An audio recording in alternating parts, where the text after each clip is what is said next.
Ang totoong katawan ng banal na hayop ay isa lamang maliit na hipon. Mabilis na tumakbo ang mga kalansay na mandirigmang berserker sa buong ikaapat na talampas, hinihila ang lahat ng mga halimaw sa talampas, walang pinapalampas kahit isa. Napakabilis ng mga kalansay na mandirigmang berserker, ang kanilang napakataas na katangian sa liksi ay nagbigay sa kanila ng bilis na mas mabilis pa kaysa sa mga halimaw na antas pinuno. Hinailan ng mga kalansay na mandirigmang berserker ang lahat ng halimaw, unti-unting naging isang malaking hukbo ng mga halimaw, parang isang mahabang dragon. Nasa pinakaharapan ang mga kalansay na mandirigmang berserker na may daladalang palakol. Sa likuran nila ay ang 12 halimaw na antas pinuno, matatangkad at malalaki, may mga leon, oso-aso, mayroon ding mga sawa kasama ang lahat ng uri ng mailap na hayop. Sa pinakahuli ay mahigit 300 halimaw ng piitan. Hinailan ng mga kalansay na mandirigmang berserker ang malaking hukbo ng mga halimaw pabalik. Ang mga mago ng kalansay at banal na mamamana ng kalansay ay matagal nang naghihintay. Kakayahang sumpa ng kahinaan. Pulang liwanag ang bamalat sa buong talampas. Maliliit na pulang espada na may mga tani-kala ang lumitaw sa itaas ng ulo ng lahat ng mga halimaw. Sa mga mata ng mga halimaw, ang buong mundo ay biglang bumilis. Ang bilis ng mga kalansay na mandirigmang berserker ay biglang tumaas. Hindi ang mundo ang bumilis, kundi sila ang bumagal. Bawat isang halimaw ay gumagalaw ng mabagal. Hindi napigilan ni Ningyi ang tumawa ng malakas. Nakaka-excite, napakasaya. Matagal na ring hindi gumagawa ng mob pooling si Lin Moyu, may kaunting saya rin sa kanyang mga mata. Ang mga mago ng kalansay at banal na mamamana ng kalansay ay halos sabay-sabay na kumilos. Elementong pagsabog na may maningning na liwanag ang sumabog sa gitna ng mga halimaw. Ang matatalim na palaso ng mga banal na mamamana ay agad na pinakawalan, tumagos sa bawat isang halimaw. Umalingaw-ngaw ang mga sigaw sa sakit. Ang ilang mga halimaw ay agad na napatay sa isang iglap. Marahang itinuro ni Lin Moyu ang daliri. Kakayahang pagsabog ng bangkay. Boom! Boom! Boom! Sunod-sunod na pagsabog ang walang tigil, isa pagkatapos ng isa pa. Ang lupa ay tumilapon, ang makapal na nyebe ay parang talon na umaagos pabalik sa langit. Ang buong mundo ay naging puting-puti, ang langit at lupa ay nabalot ng puti, walang ibang kulay. Ang ganda, ang malinaw na boses ni Ning Yi ay lumabas mula sa mundong puti na parang nyebe.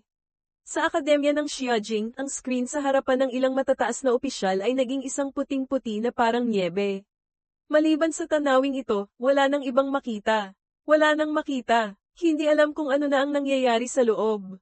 May mahinang nagsalita. Tumawa si Ning Tairan. Ano ang ikinababahala? Malalaman din maya-maya. Tiningnan niya ang oras. 6 na minuto. Mas mabilis nga kaysa sa inaasahan. Dito, sa gitna ng ikaapat na talampas, isang altar ang nasa gitna. Isang halimaw ang unti-unting nagising, naglalabas ng hindi mabilang na sinag ng liwanag na nag-uugnay sa langit at lupa. Kasabay ng paglitaw ng dambuhalang aura na iyon, natunaw ang yelo at nyebe.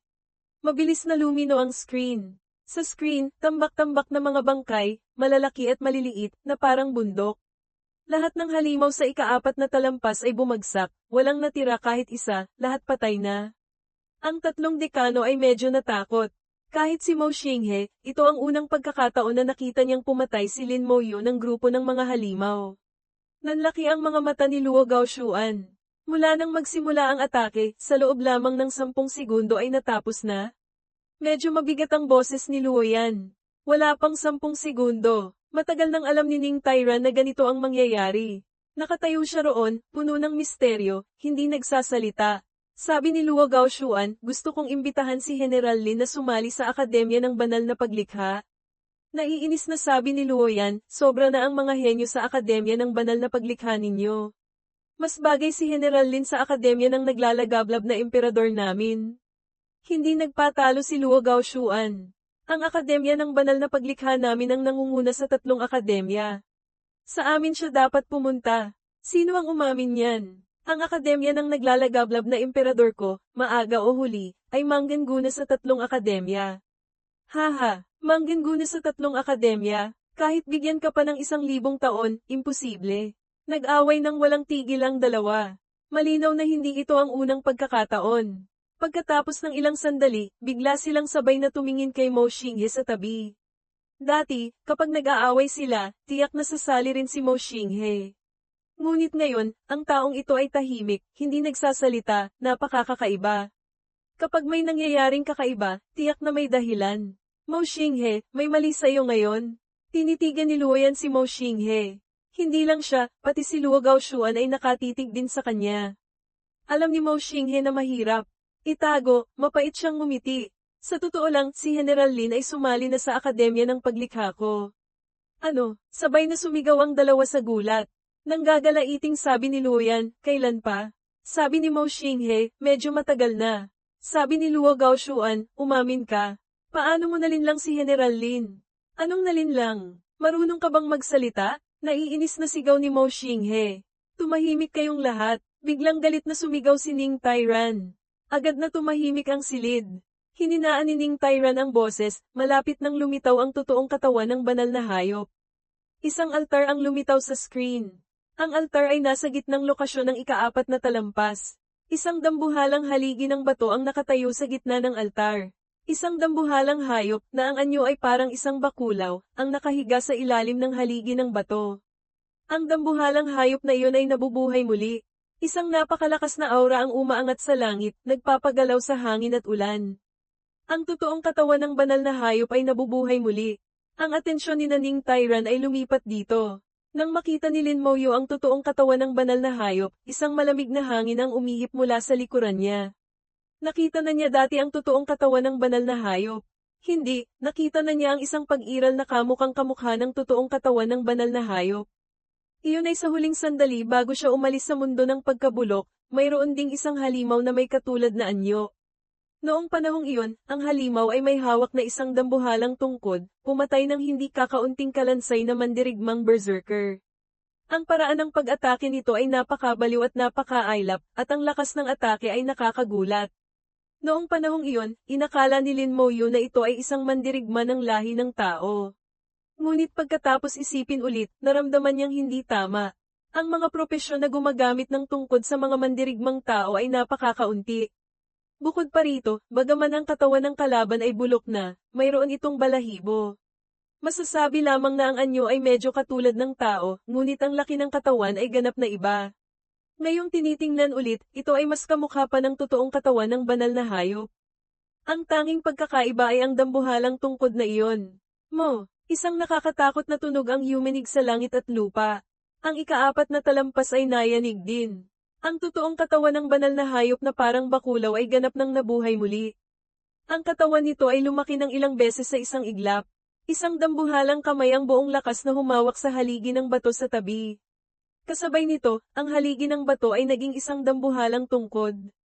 Kumpleto na, sa sandaling ito, ganap nang nakumpirma ni Lin Moyu. Ang ekspertong may hawak na tungkod na nakita niya noon sa mundo ng pagkabulok ay ang tunay na banal na hayop. At ang nasa harapan niya ngayon. Lumipad ang teknik sa pagmamanman. Totoong katawan ng banal na hayop uri, pinuno, antas pinatibay level, 55 lakas, 120,000 liks, 100,000 espiritu, 50,000 katatagan, 130,000 mga kakayahan, isang tungkod na pangwasak ng mundo, pagwalis sa libu-libong hukbo mga katangian, pisikal na pinsala bawas ng 30%, pinsalang elemento bawas ng 30%, pinatibay na lakas ng pag-atake, pinatibay na bilis. Ang kabuuang katangian ay umabot sa 400,000. Mas mataas pa kaysa sa boss na pangmundo na kaparehong level.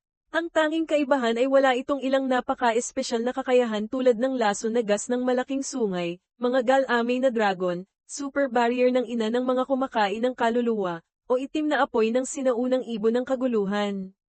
Ito ang pinakamahirap na harapin sa mga boss na pangmundo. Ang totoong katawan ng banal na hayop sa harapan, maliban sa paglampas sa mga katangian ng boss na pangmundo, ay walang ibang espesyal na katangian. Ngunit dahil sa malakas nitong mga katangian, ang mga ordinaryong kupunan ay hindi talaga ito matatalo. Tanging ang mga kupunan lamang ng mga nangungunang akademya ang bahagyang makakatalo dito. Hindi pinansin ni Lin Moyo ang mga katangian nito, bagkus ay mas interesado siya sa anyo nito. Ang anyo nito ay napakakamukha ng nabubulok na banal na hayop sa mundo ng pagkabulok, halos magkamukhang magkamukha. Hindi natalo ni Lin Moyo ang nabubulok na banal na hayop, kahit ang pagpapabagal dito ay mahirap gawin. Ngunit tungkol sa halimaw na nasa harapan niya ngayon, hindi talaga nararamdaman ni Lin Moyo na mahirap ito. Sa tingin niya, ang pagkakaiba lamang ay kung gaano kabilis o kabagal itong mapapatay. Sumigaw si Ning Yi sa gulat, papaanong ito ang totoong katawan ng banal na hayop? Hindi ba't lumipas na ang 3 taon? Ang totoong katawan ng banal na hayop ay nagre-respawn lamang bawat 3 taon. Kung sino ang unang makakapatay dito, makakakuha ng dagdag na gantimpala. Sa natitirang oras, ang boss ng piitan ay isang imahe lamang ng banal na hayop. Ang dalawang ito, bagaman mukhang walang gaanong pinagkaiba, sa katotohanan ay magkaiba ng langit at lupa. Mahinang tanong ni Lin Moyu, mas mabilis bang mapatay, mas maganda ang makukuhang gantimpala? Tumikim si Ning Yi. Tama, dati, ang pinakamagandang record ay 35 minuto, hindi 37 tulad ng nabanggit kanina. Itinakda ng Akademya ng Banal na Paglikha. Nakakuha sila ng buto ng banal na hayop na maaaring gawing alahas ng boss. Ang Akademya ng Paglikha ay napatay din ito ng 1 beses, 41 minuto. Ang nakuhang bagay ay mas mababa. Biglang nagsalita si Lin Moyu, kung mapapatay ko ito agad, hindi ko alam kung gaano karaming gantimpala ang makukuha ko. Tumikim si Ning Yi, ang kanyang maliit na mukha ay puno ng hindi paniniwala. Ito ay isang boss, ang matalo ito ay napakagaling na. Paano pa ang patayin ito agad? Paano ito posible? Tumawa si Lin Moyu. Subukan ko. Kakayahang pagpapalakas ng hukbo, biglang ginamit. Bagaman ayaw niya talaga itong gamitin, ngunit para sa gantimpala, gamitin kung gagamitin. Isang daliri sa kanan ang itinuro ni Lin Moyu. Sa kaliwang kamay, nagliliyab ang apoy. Kakayahang sumpa ng kahinaan. Kakayahang baga ng kaluluwa. Sa ilalim ng pulang liwanag, ang bilis ng totoong katawan ng banal na hayop na kabubuhay lamang ay agad na bumagal. Ang atensyon nito ay agad na nakatuon lahat kay Lin Moyu. Ngunit bago pa ito makakilos, ang baga ng kaluluwa ay bumagsak na. Ang pagtaas ng lahat ng katangian ng 200%. Ang katangian sa espiritu ni Lin Moyu ay lumampas na sa 360,000. Ang pinsala ng baga ng kaluluwa ay tumaas ng malaki. Dagdag pa ang dagdag na gantimpala ng CUNG Bin na makakagawa ng 500% pinsala. Ang baga ng kaluluwa na may dalang nakakatakot na lakas ng pag-atake ay bumagsak. Sumigaw sa sakit ang totoong katawan ng banal na hayop, isang malakas na sigaw ng paghihirap. Ang sakit ay sukdulan, halos mabitawan na nito ang dambuhalang tungkod sa kamay. Ang mga mago ng kalansay at banal na mamamana ng kalansay ay sabay-sabay na kumilos. Ang mga elemento ay umugang at sumabog, tinabyo na ng totoong katawan ng banal na hayop. Ang matatalim na palaso ay sa isang iglap ay tumusok sa bawat sulok ng katawan nito. 1 segundo, 3 bugso ng atake. Pagkatapos ng 3 bugso, ang totoong katawan ng banal na hayop ay naging parang isang tusukang karayom. Ang mga kalansay na mandirigmang berserker ay sumugod sa harap nito gamit ang mga nakamamatay na hakbang. Pinakawalan ng lahat ng kakayahan. Ang mga pulang-pulang palakol ay sunod-sunod na bumagsak sa totoong katawan ng banal na hayop. Ang mga kalansay na mandirigmang berserker ay patuloy na lumaban, walang tigil, matapang na sumusulong. Minsan ay sumusugod sa paanan, minsan ay tumatapak sa balikat ng kalaban. Kailangan lamang umatras agad pagkatapos magpakawala ng 1 bugso ng kakayahan, ang ibang bagay ay ipaubaya na sa susunod. Ang totoong katawan ng banal na hayop na kabubuhay lamang, kahit ang pagkakataong umungol ay wala. Mula simula hanggang wakas, wala pang 5 segundo, bumagsak na ito ng malakas sa lupa. Halos masasabing napatay ito agad, instant kill. Si Ning Yi ay natulala. Medyo mabilis yata iyon. Ayon sa dating karanasan, dapat ay may isang matinding labanan muna. Hindi niya kailanman naisip na si Lin Moyu ay ganito pala kalakas. Hindi lang si Ning Yi ang natulala, kahit ang 3 dekano na may malawak na kaalaman ay natigilan din ng husto.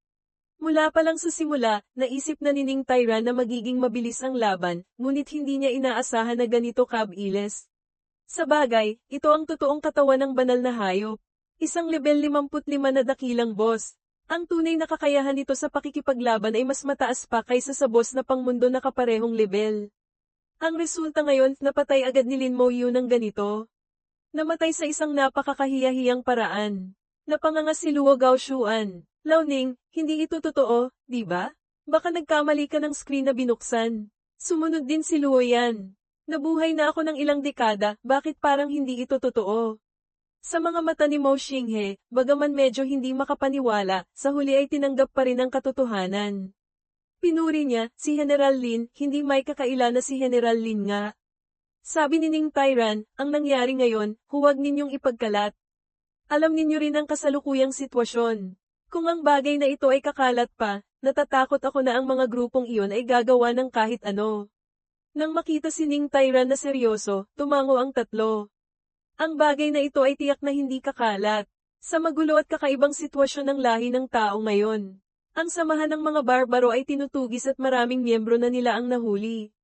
Pagkatapos, nagsimula silang gumanti ng walang habas. Noon lamang napagtanto ng lahat na napakarami pala talagang miyembro ng samahan ng mga barbaro sa loob ng lahi ng tao. Ang mga demonyo ng kalaliman ay nagtitipon ng malaking hukbo dahil sa malawakang pagpatay ni Lin Moyu, nagalit ang mga demonyo ng kalaliman. Ang lahi ng dragon ay kumikilos din, huminto na sila sa pakikipaglaban sa mga demonyo ng kalaliman, nagpapadala ng mga sundalo sa malaking sukat, hindi alam kung ano ang gagawin. Ayon sa impormasyong natanggap mula sa iba't ibang panig, ang taong pinakagustong patayin ng tatlong panig na ito ay si Lin Moyu.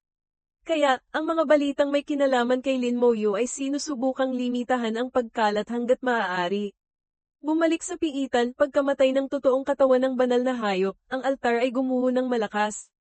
Pagkatapos, nakita ni Lin Moyu ang isang kumpol ng pulang dugo. Nakuha, nabawasang buto ng banal na hayop nakuha, esensya ng dugo ng banal na hayop, nabawasang buto ng banal na hayop, buto na napanatili bago naging Diyos ang banal na hayop, nagtataglay ng bahagi ng pagka-Diyos.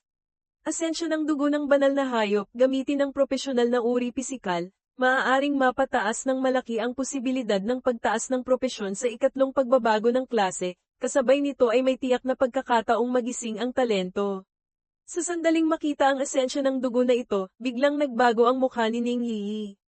Ang buong katawan niya ay naglaho mula sa silid, kung nasaan si Lin Moyu, sa isang iglap.